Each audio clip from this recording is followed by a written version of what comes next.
মদিনার পার্শ্ববর্তী একটি এলাকায় একজন মহিলা মৃত্যুবরণ করলে অপর এক মহিলা তাকে গোসল দিতে লাগলেন। যে মহিলা গোসল দিচ্ছিল তার হাত যখন মৃত মহিলার উরুতে পৌঁছালো, তখন সে আশেপাশে বসা 2-4 মহিলাকে বলে উঠল, হে আমার বোনেরা, তোমরা কি জানো এই যে আজ মহিলা আজ মৃত্যুবরণ করেছে, তার তো অমুক পুরুষের সাথে অবৈধ সম্পর্ক ছিল। গোসল প্রদানকারী মহিলা যখনই এই কথা বলল, অমনি সাথে সাথে অলৌকিকভাবে তার হাত মৃত মহিলার উরুর সাথে আটকে গেল। পাশের মহিলারা ওই মহিলার হাত ছুটানোর জন্য অনেক টানাটানি করল, কিন্তু কিছুতেই ছুটাতে পারল না। বেশ জোরাজুরি করাতে হাতের সাথে উরুও চলে আসতে লাগলো। এইভাবে অনেক সময় অতিবাহিত হতে লাগলো। মৃত মহিলার আত্মীয় স্বজনেরা বলতে লাগলো, বিবি, এই যে দ্রুত গোসল শেষ করুন, সন্ধ্যা হয়ে আসছে, জানাজা শেষে আমাদেরকে দাফন করতে হবে। মহিলাটি বলল, আমি তো তোমাদের মৃত মহিলাকে ছাড়তে চাই, কিন্তু সে আমাকে ছাড়তে চায় না। এইভাবে রাত হয়ে গেল আর তার হাতও উরুর সাথে আটকেই রইল। ভোর হলো, কিন্তু ওইভাবেই রইল। তখন সমস্যার জটিলতা দেখে মহিলার পরিবারের সদস্যগণ উলামায়ে কেরামের কাছে গেলেন এবং একজন আলেমকে বললেন, মৌলভী সাহেব, একজন মহিলা অন্যজনকে গোসল দিচ্ছিলেন, তখন তার হাত মৃত মহিলার উরুর সাথে আটকে গেছে, এখন কি করা যায়? তিনি ফতোয়া দিলেন, ছুরি দিয়ে জ্যান্ত মহিলার হাত কেটে দাও। তখন গোসল প্রদানকারী মহিলার আত্মীয়রা বলল, আমরা আমাদের মহিলাকে ত্রুটিযুক্ত বানাতে চাই না, আমরা তার হাত কাটতে দেব না। সবাই অন্য মৌলভীর কাছে গেলেন, তাকে সবকিছু বললে তিনি বললেন, ছুরি দিয়ে মৃত মহিলার গোশত আলাদা করে দাও। তখন মৃত মহিলার আত্মীয়রা বলল, আমরা আমাদের মৃতকে খারাপ বানাতে চাই না। এইভাবে 3 দিন 3 রাত অতিবাহিত হয়ে গেল। প্রচন্ড গরম ছিল, সূর্যের তাপ ভয়াবহ রূপ ধারণ করল, ফলে দুর্গন্ধ ছড়াতে লাগল। আশেপাশের অনেক এলাকায় খবর ছড়িয়ে পড়ল। সবাই ভাবল, এখানে তো সমাধান হচ্ছে না, চলো মদিনায় যাই।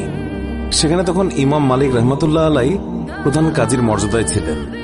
লোকেরা মালিক রহমতুল্লাহ আলাইয়ের দরবারে পৌঁছে বলল, হযরত, একজন মহিলা অপর একজন মৃত মহিলাকে গোসল দিচ্ছিলেন, তখন তার হাত মৃত মহিলার উরুর সাথে আটকে গেছে, ছাড়ানোই যাচ্ছে না।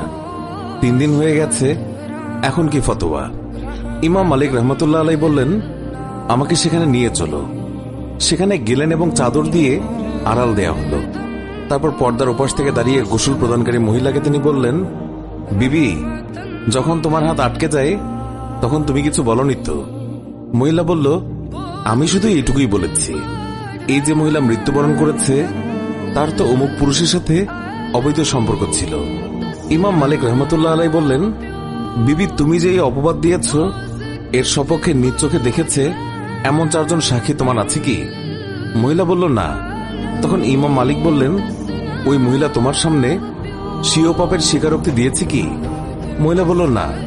তখন বললেন, তবে তুমি কিসের ভিত্তিতে অপবাদ দিলে? মহিলা বলল, আমি তো এই জন্য বলে দিয়েছি যে মৃত মহিলা কলস উঠিয়ে অমুকের দরজার সামনে দিয়ে যাচ্ছিল।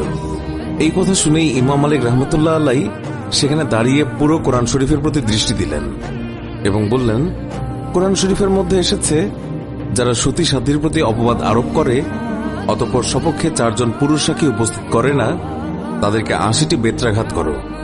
সূরা নূর আয়াত 4।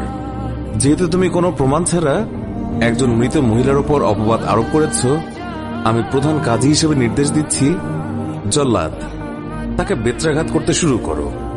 জল্লাদ তাকে প্রহার করতে শুরু করলো। তাকে বেত্রাঘাত করা হচ্ছিল। 70টি বেত্রাঘাত মারা হলেও হাত পূর্বের মতো আটকেই রইল। 75টি বেত্রাঘাতের পরেও পূর্বের মতোই রইল। 79টি বেত্রাঘাতের পরও হাত উরুর সাথে আটকেই রইল। অতঃপর যখন 80টি বেত্রাঘাত সম্পন্ন হল, অমনি হাত উরু থেকে এমনিতেই পৃথক হয়ে গেল। আল্লাহ আমাদের সবাইকে হেফাজত করুন, অন্যের গীবত গাওয়া থেকে মুক্ত করুন, আমিন। আল্লাহু আকবার।